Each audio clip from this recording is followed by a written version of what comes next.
مساء الخير. من حوالي شهر حصلت جريمة مروعة فزعت المجتمع المصري كله. ايه هو خطف بنتين، واحدة عندها 12 سنة وواحدة عندها 14 سنة، من الاسانسير وهم راجعين من المدرسة. الفيديو اتشير وبشع الحقيقة، لانه في راجلين دخلوا على البنتين وقعدوا البنات تقاوم وهم يضربوهم، وبعدين حطوا على وشهم مادة مخدرة وكتموا نفسهم لاكتر من 30 ثانيه، وده معناه ان كان ممكن واحده فيهم تموت. وفي النهايه شلحوهم على كتافهم بما فيه التفعيص والتعريه وكل الكلام ده، وجريوا علشان يخطفوا البنتين. بواب العماره لما شاف البنتين جري وراهم، واحد قام رامي البنت اللي على كتفه، دي كانت البنت الكبيره، والتاني خد العربيه اللي كانت مستنياه وهرب بيها على المطار، ومن المطار على السعوديه. اكتشفنا ان ده تشكيل عصابي من 3 رجاله، الاثنين اللي خطفوا البنت، وكانوا جايبين عربيتين علشان يشتتوا اي حد يجري ورا منهم، وواحده من العربيات فيها المتهم الثالث. طبقا لاقوالهم كانوا بيلفوا حوالين العماره بقالهم 3 ايام، يعني احنا قدام خطف مع سبق الاصرار والترصد واستخدام ماده مخدره والاعتداء بالضرب على البنات. فوجئنا ان النيابه نزلت الجريمه البشعه دي حزم من الجرائم على انها جريمه بسيطه جدا، هي الامتناع عن تسليم طفله. الحقيقه مع كل التقدير للنيابه العامه، ده مش التكييف القانوني ولا القيد والوصف بتاعها.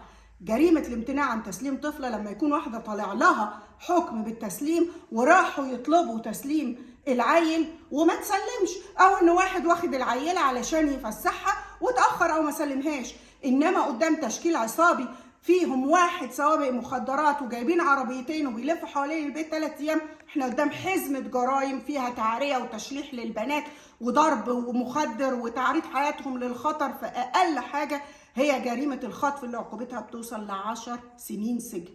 علشان كده بطالب بمحكمه الجنح اللي احيل ليها الملف ده انها بدورها تحيلها لمحكمه الجنايات. الحاجه الثانيه، ليه النيابه اغفلت حق البنت اللي انقذوها واترمت على الارض رغم ان كان فيها جروح وخرابيش في وشها، رغم ان تقرير الطب الشرعي قال انه في بقايا ماده مخدره في البول بتاعها؟ كل اللي حصل للبنت ده مش جريمه؟ يعني كل قضيتنا هي عدم التسليم لحنين اللي اتهربت للسعوديه، لكن جنى دي نسيبها تغرق عادي؟ يعني برضو مش مفهوم. عشان كده بطالب مكتب حماية الطفل في مكتب النائب العام انه يحقق في الوقائع والجرائم اللي حصلت في حق جنى.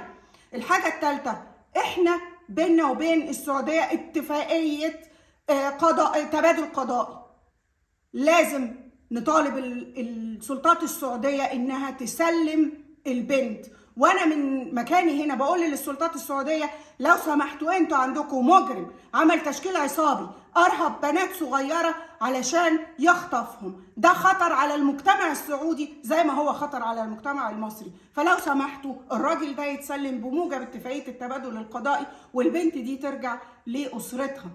الحاجة الأهم انه صفة او صلة القرابة هي ظرف مشدد في النوع ده من الجرائم، لانه عدم الردع بنشوف في المحاكم جرائم اغتصاب او جرائم قتل من القرايب، لانه فكرة انه علشان اب احنا كده خففنا العقوبة تجاهلنا بنت من البنات. الاكتر من كده الشركاء في الجريمة مستفيدين بهذا التكييف الغير صحيح للجريمة دي.